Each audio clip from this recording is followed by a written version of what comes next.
A very narrow contact patch.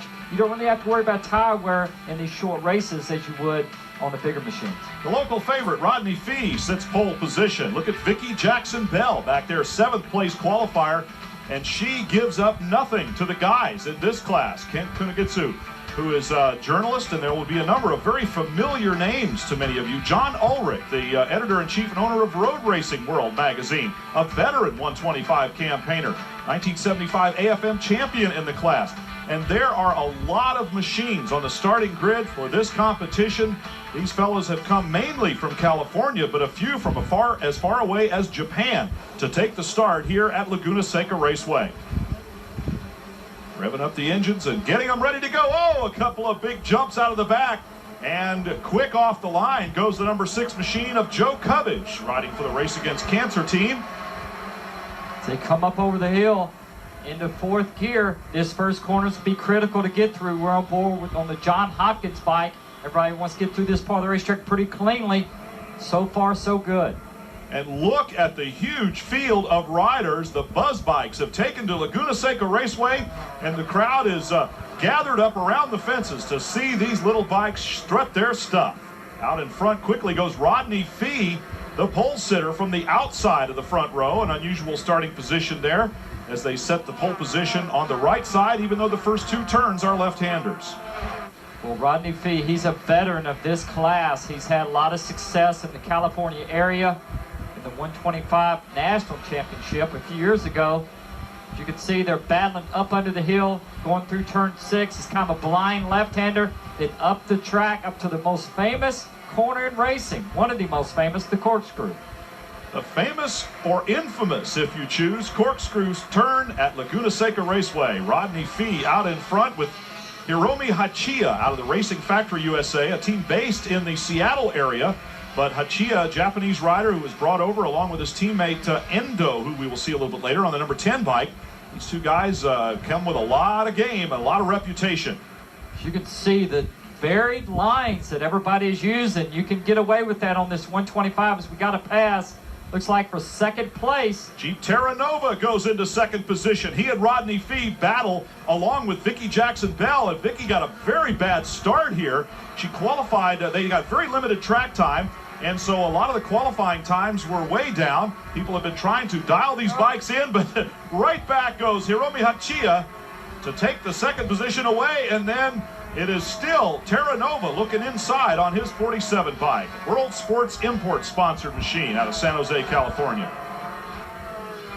Well, you're right, Brian. They didn't get a lot of practice, and so for most of these riders, for some of them, it's the first time on this Laguna Seca circuit, and so they're still trying to get things figured out. They hope they made the right choice. Pretty much everybody runs the same tire, like we mentioned in the opening. There's not a lot of tire wear as we're looking at Vicki Jackson-Bell, the only female racer out there in this class who does very well. She's a really good rider. I watched her a little bit in practice, very smooth, good technique. The bike is tuned by her husband. She has her young son Christopher here at the racetrack.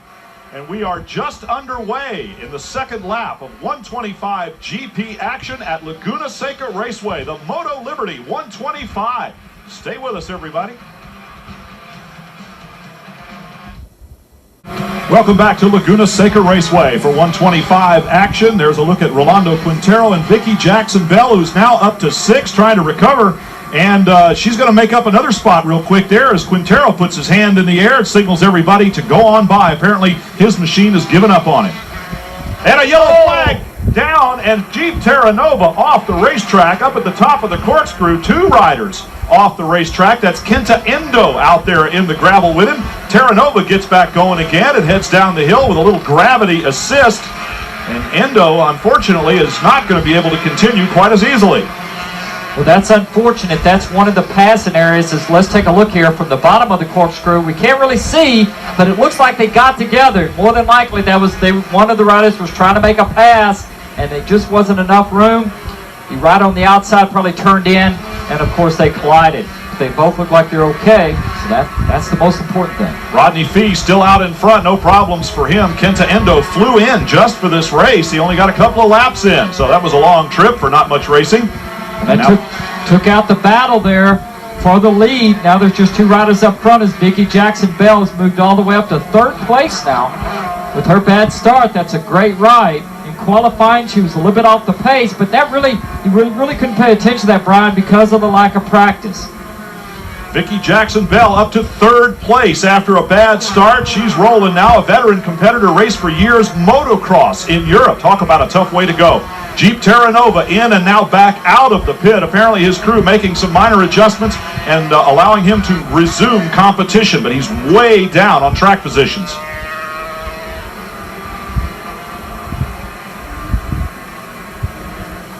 This is an opportunity for a lot of the riders to get to run in front of a big weekend, a huge event.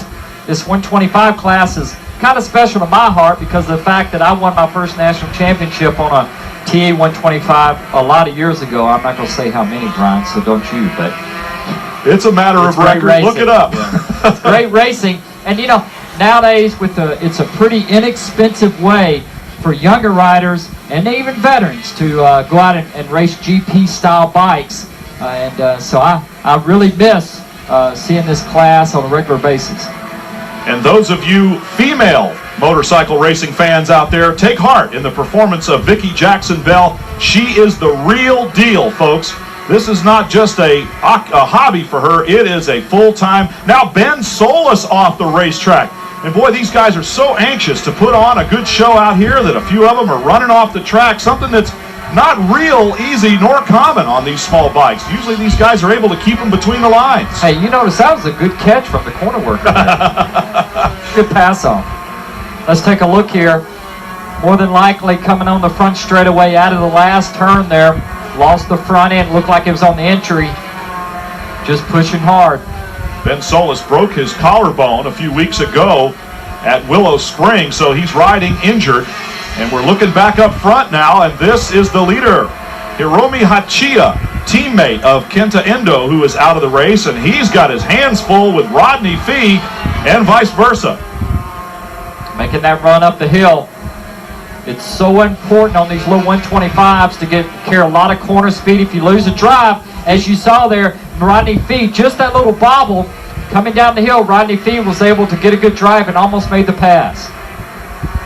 Hachiya almost ran out of racetrack there at the top of the corkscrew, had to wrench that bike back up onto its wheels and get it turned.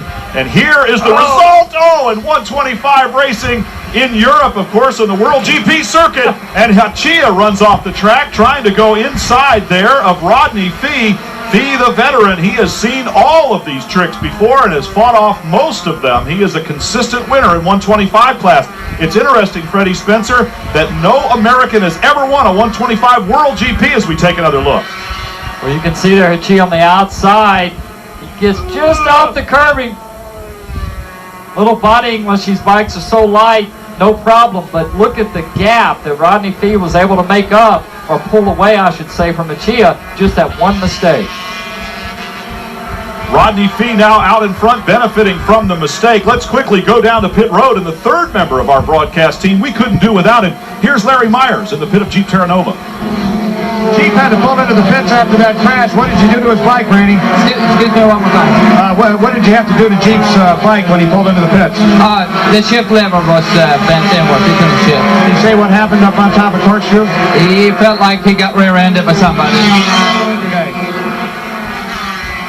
That's what it looked like, Brian. It looked like that Jeep got rear-ended, probably under braking.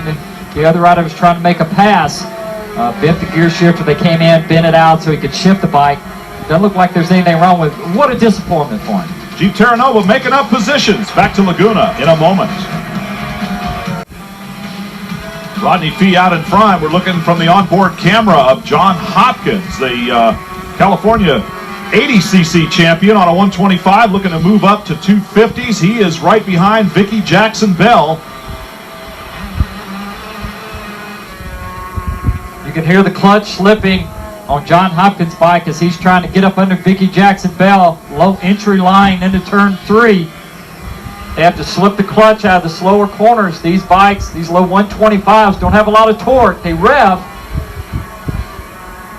You're talking about 8 cubic inches of motorcycle engine underneath you.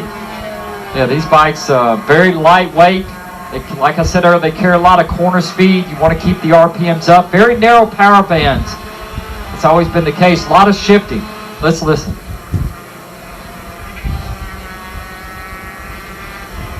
Vicki Jackson-Bell checking over her shoulder at who might be around. She's got some ground to make up, and John Hopkins off the racetrack. As Vicki looked back, she's like, well, wait a minute. This guy was there a minute ago. What happened? What happened is he ran off the track. As we saw, we've seen a couple of off-course excursions already in this race. These little bikes, John Hopkins went off the racetrack, got it gathered up, back on. A lot of fun to ride these little 125s, Brian. Oh, it certainly is. I've never had the opportunity, but I've heard many people say that this is racing in its purest form, and as you said, Freddie, a very affordable way for a lot of people to go racing, and I think we need to get some of these young guys on a 125 World GP. Here's another look at John heading off into the gravel. He just carried a little too much entry speed. You could tell he was offline. He gave himself too much room on the bottom. Was carrying, drifting, did the smart thing, didn't try to jump on the brakes, got the bike up, straight up, and went off the racetrack and saved it. As we're watching now, up over the rise, flat out on these 125s, up through turn 1, down into turn 2. John racing there with Hayden Boole, 19-year-old youngster out of New Zealand. Now we're back in the lead positions here with Rodney Fee, and Hachia has made up some ground from the mistake that he caused himself there coming on to the home stretch, and we once again have a battle for the lead. Rodney has so far run a pretty good race. He hasn't made any mistakes as Hachia's going to try to run him down. They're coming into traffic, so that could play a part, as it always does here at Laguna in any race. It's the rider who makes the right moves, get through traffic. Rodney great there, got around, coming down the corkscrew on the inside, got a couple riders in between him and Hachia, and it's worked out good for Rodney. Rodney Fee benefiting from a traffic jam coming off the corkscrew, has now reopened a big lead, this time with a little bit of his own good fortune and not because of the bad luck or mistake by Hachia. Hachia runs it out wide there on the apron. Of course, everybody has, but then it's kind of a sudden wake-up call when you get out there in the dirt. Yeah, you don't want to do that too many times. As Rodney's coming up over the rise, that's the longest straightaway here at Laguna. Well, there's not a lot of drafting, so that doesn't really play a part at this racetrack on these 125s like it normally would. You want to really tuck in. That's why I raced the 125s. I started when I was about 11, and so I was nice and small, so I could get tucked in pretty easy, so you didn't have a lot of wind drag, and it helped your aerodynamics. Rodney Fee going past the number 14 of Mark Sotoro there a minute ago. Sotoro also riding injured this weekend. And we're looking once again at John Hopkins carrying our onboard camera and tracking his progress around the racetrack, because he gives us a great look at Laguna Seca on one of these 125 machines. He's racing with Hayden Boole, the young New Zealander we mentioned, and now they're coming up on Alan Ting out of San Francisco, California. They get by him pretty cleanly. There are a few guys that obviously missed the setup pretty badly here on jetting. With the limited amount of time that they had to get out on the racetrack, it's understandable. Hayden Boole inside of Hopkins, and Hopkins almost touches him with a knee slider. Well, that was set up by the previous right-hander. Boole got a good drive off the corner. Was able to outbrake John Hopkins going down into turn 5, up the run. We've seen a lot of passes here today, and see if John Hopkins can get close enough. He'll try to pass him on the inside on the entry, but he's not close enough to make the pass this loud. We also got a glimpse there of the 46 of Kent Kutagutsu of Sport Rider Magazine, who's out here riding a box stock right out of the crate machine as a special feature for Sport Rider. Hayden Boole and John Hopkins battling for positions on the racetrack. Rodney Fee and Hiromi Hachia up front, but this one is good. Enjoy it. We'll be back in a moment.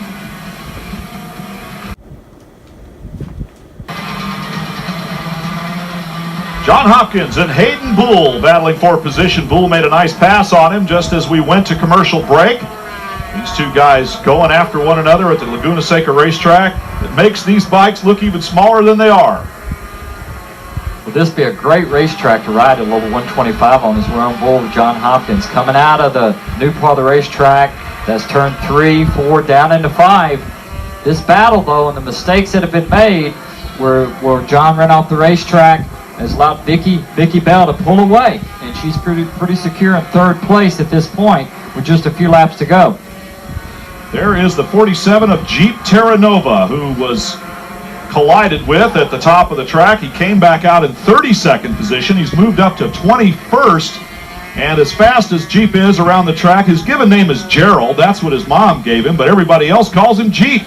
And he would be right up there with Rodney Fee and with Hachia racing for the lead, no doubt. He was just before he went off at the top of the corkscrew. Oh, we've got another off-track excursion. This is Jeff Beck here, not the guitar player that played with Eric Clapton, but the motorcycle racer. And a second machine out in the gravel trap there. That is Evan Kay, who is a licensed attorney.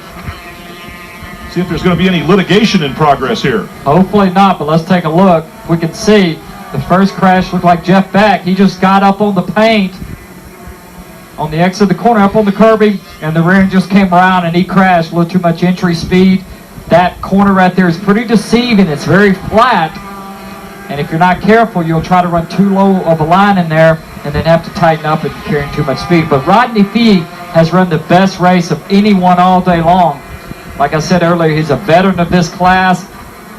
He's run on this track before, and so the experience has definitely helped him. A little bit of good luck, a little bit of traffic has allowed him to open even more of a gap now on Hachia, running in second spot. And as you mentioned, Vicky Jackson-Bell, a fairly secure third position right now. Oh, and another runoff here as Evan Kay for the second time has gone off the track. I guess a little anxious to get going again there after 25. A lot of stopping power. It's very small. Everything happens pretty quick. Going into the final lap of the race, Rodney Fee is not under any pressure from Hachia like he was earlier.